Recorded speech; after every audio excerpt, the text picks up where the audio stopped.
being silently judged. Hi, kitty. So, what now? What, you want me? Okay. All right. Yeah, come on over. The internet needs you too. All right. So, I have to do this. Um, Players are basically what it appears is happening. Bill Daly came up with a statement today. It looks like players are in self isolation. He said for a week or so. So I'm going to say 10 to 14 days.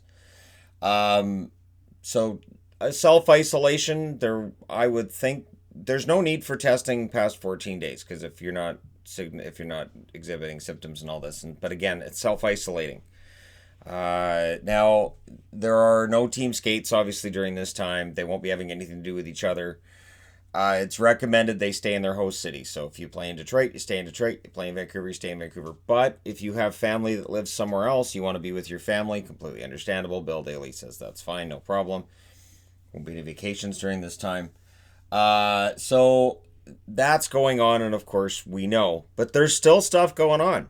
As in, like Turcotte, that prospect for the Kings that looks pretty good. He signed his entry level contract.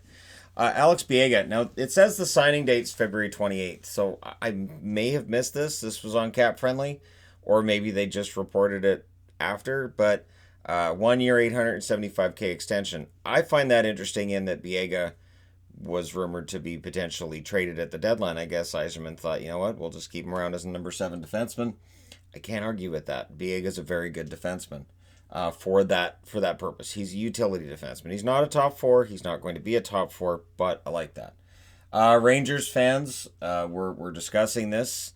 Patrick Kodorenko signed his entry-level contract. Of course, he's one of the NCAA free agents. We will be seeing those guys signing. There's rumors of free agents in Europe being signed as well. So during this time period, there will still be stuff that's going on when it comes to guys getting signed and for guys getting healthy. Now, one thing that's going on that everybody's going to keep an eye on is that Alex Radulov's been sick and they want a test kit. That's the word from Jim Nill. They want to get him tested. And honestly, I think we're gonna find out afterwards that there were a few people who may have been affected by this, who were playing. So I think this was just a matter of the entire world going, all right, this is a little bit crazy. What are you looking at? Oh, that's a crow, sweetie. They're too smart for you. You're not gonna get the crow. You're not. See, normally I would just pause it and start a new take, but instead I'm going to turn it this way because whatever she's watching out there is going to be more interesting than what's on the board. So, yeah, I know, I touched my face. Sorry about that. I'm fine though. Like I'm fine. Tired because I'm not sleeping very well, but I'm fine. I don't leave the house, so I've been self-isolating for like 2 years. I am good. Now, the one question mark, too, is, so, okay, they come back, they're going to play playoffs. One suggestion I saw was maybe they could saw off the games at 68, and if you played 69 through 71, those don't count. Good luck selling the players on that. So, especially for teams that got into the playoffs based on what happened between games 69 to 71, and then telling them, yeah, sorry, those games don't count. And, yeah, so this could be a change, and we could see something really interesting coming out of this. I know Brian Burke said yesterday we could see best of 5 playoffs rather than best of 7. Basically, the funny thing is, I'm going to say this as somebody who remembers when the first round was best of 5. It wasn't any less exciting. It really wasn't. It wasn't any less thrilling. In fact, when they went to a best of 7 in the first round, part of me went, because it meant that the season was going to get longer. So if you do a best of 5, that means less money for the owners, and so they wouldn't like that normally, but in this case, I think they will. So that's possible. They could also do this by winning percentage. My only issue with if they decide it by winning percentage is, well, yes, but do you do it by how many regulation wins out of the games they've played that they've had regulation and overtime wins in general? Do you go by points percentage? Because again, we're in whole new unknown territory at this point. It sounds like from what I'm seeing here with the 14 days likely being the end of the self-isolation. they may be looking at a 30-day timeline like the NBA wants. They want a 30-day timeline, and then, all right, we're hoping to get back out there. I do think we're going to see situations in between now and then where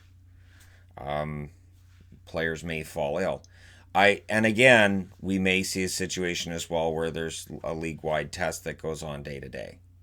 So and just that may be how it has to be to finish the season.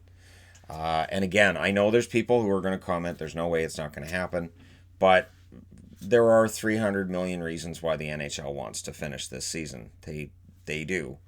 And at the same time, looking out for everybody in the meantime. So the playoff format, the interesting thing is this. So now talking about points percentage, they could say, you know what? We think that points percentage, and we're not going to play out the rest of the regular season. That's not going to happen. So what we're going to do, we're going to have a play-in game, like your wild card in baseball. So maybe teams 7 versus 10, 8 versus 9 to play their way into the playoffs. This may be exactly a situation where some GMs in the past have argued we want to see, an expansion of the playoffs. This may be a backdoor to make that happen. And not only that, but again, that's another bit of revenue. Now, people are going to say, well, if there aren't fans in the arena, and I agree, there probably won't be fans in the arena 30 days from now. If they come back in 30 days, it's going to be closed off arenas. But TV, you have TV revenues, you have Rogers, you have Fox Sports, you have NBC Sports Network, you have these revenue streams that are still there, and then there's merchandise as well that's going to just kind of sit while there isn't hockey on. So and it'll sell when it comes back. So I think there's a desire to make this work and make it right. And I think this was probably, funny thing is they probably should have done it about a week sooner. But again, hindsight's always 20/20. We'll see what happens, but we are still seeing guys get signed, and we'll see some NCAA guys get signed. There's no reason you can't call a guy up on the phone right now and say, hey, do you want to come play for our team? We're offering X amount of dollars. Sure, that sounds good. And then meet in a secure location and sign a contract. There's no reason they can't do that. They can probably do that without meeting in person these days. The contract signings are just for the camera anyways. So probably we all sign things on the internet all the time, so they can probably just do that straight out online. The one thing too that we're finding out of this is a lot of people could be working from home and don't. So we'll see how this changes everything, because it just feels like everything's changing right now. But there you go. There's your news of the day. Let me know your thoughts in the comment section below as always. Don't forget to hit like and subscribe if you're browsing your way through, just tapping upon this video. Thank you guys so much for watching, for all your support. I'll talk to you again soon.